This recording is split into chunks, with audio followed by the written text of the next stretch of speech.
இன்னைக்கு வாழ்க்கை முறை மாற்றத்தால வரக்கூடிய பிரச்சனைகள்ல ஒரு முக்கியமான விஷயம் தான் டயபெட்டிஸ். அது நம்ம பார்த்துக்கிட்டே தான் வர்றோங்க.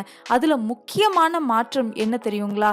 இன்னைக்கு பல நகரங்கள்ல டே லைஃப், அதாவது பகல்ல இருக்கிற என்ஜாய்மெண்ட்டை விட அதிகமான என்ஜாய்மெண்ட், அதாவது நைட் லைஃப் அப்படிங்கிறது தான் அதிகமா இருக்கு. நம்மளோட பழக்க வழக்கங்கள் அப்படின்னு பார்த்தோம் அப்படின்னாலும் நைட்ல நம்ம சரியான தூக்கம், சரியான நேரத்துக்கு தூங்குற பழக்கம்ங்கிறது கம்ப்ளீட்டா மாறிடுச்சுங்க. இந்த மொபைல் ஃபோன்ஸ் வந்ததுக்கு அப்புறமும், டிவி வந்ததுக்கு அப்புறமும், அதுவும் இந்த ஆண்ட்ராய்ட் மொபைல்ல இன்டர்நெட் கனெக்ஷனோட வந்ததுக்கு அப்புறமும் யூடியூப்லயும் சோஷியல் மீடியாலையும் அதிகமா டைம் ஸ்பெண்ட் பண்றது நைட்ல தான் நம்ம பண்ணிக்கிட்டு இருக்கோம். மனிதர்களை தவிர மற்ற எல்லா உயிரினங்களும், காக்கா, குருவி எல்லாம் எடுத்து பார்த்தீங்கன்னா நைட்ல பொதுவா பார்க்கவே முடியாது, தூங்க போயிருங்க.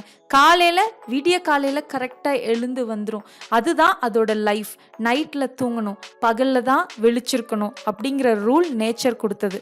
அப்புறம் இன்னொரு முக்கியமான விஷயம், நம்ம முன்னாடி எபிசோட்ல பார்த்த மாதிரி சூரிய ஒளி இருக்கிறப்ப நம்ம உணவு உண்ணும்போது தான் அது நமக்கு டைஜஷன் ஆகும். ஆனால் நம்ம நைட்டில் விழிச்சிட்டு இருக்கிறதுனால நம்ம என்ன பண்ணுறோம் அப்படின்னா நைட்டில் உணவு சாப்பிட்ற ஹேபிட்டையும் நம்ம வளர்த்திக்கிட்டோம்.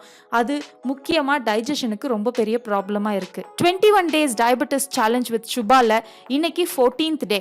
இந்த 14th டேல நம்ம தெரிஞ்சுக்க வேண்டிய ஒரு ரொம்ப ரொம்ப முக்கியமான விஷயம் என்ன அப்படின்னா, சரியான நேரத்துக்கு நம்ம தூங்கணும்.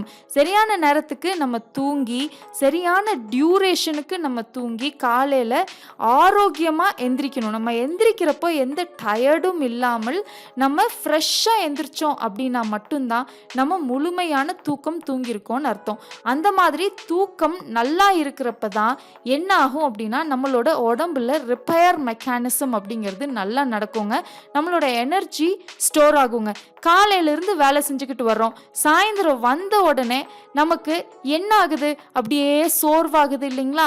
இன்னும் கொஞ்ச நேரம் சாயந்தரம் ஏதாவது வேலை பண்ண ஸ்டார்ட் பண்ணுறோன்னு வச்சுக்கோங்களேன், என்ன ஆகும், நமக்கே அறியாமல் தூக்கம் வந்துடுது இல்லைங்களா? நல்லா தூங்கினதுக்கப்புறம் காலையில் நேச்சுரலாகவே விழிப்பு வந்துடுது. அப்போது இந்த தூங்குறப்போ என்ன நடக்குது அப்படின்னு பார்த்தோம் அப்படின்னா, தூங்குறப்போ நமக்கு தேவையான ஆற்றல் நம்ம உடம்புக்கு நிறைய கூடுதுங்க. அதில் ரிப்பேர் மெக்கானிசம் அப்படிங்கிறது நடக்குது. முக்கியமாக டயபெட்டிஸ் இருக்கிறவங்க சரியான நேரத்தில் தூங்கி சரியான நேரத்தில் எந்திரிக்கணுங்க. அந்த மாதிரி இருந்தால் நமக்கு ரொம்ப நல்ல ஈஸியாக டயபெட்டிஸ்லேருந்து வெளியில் வந்துடலாம்.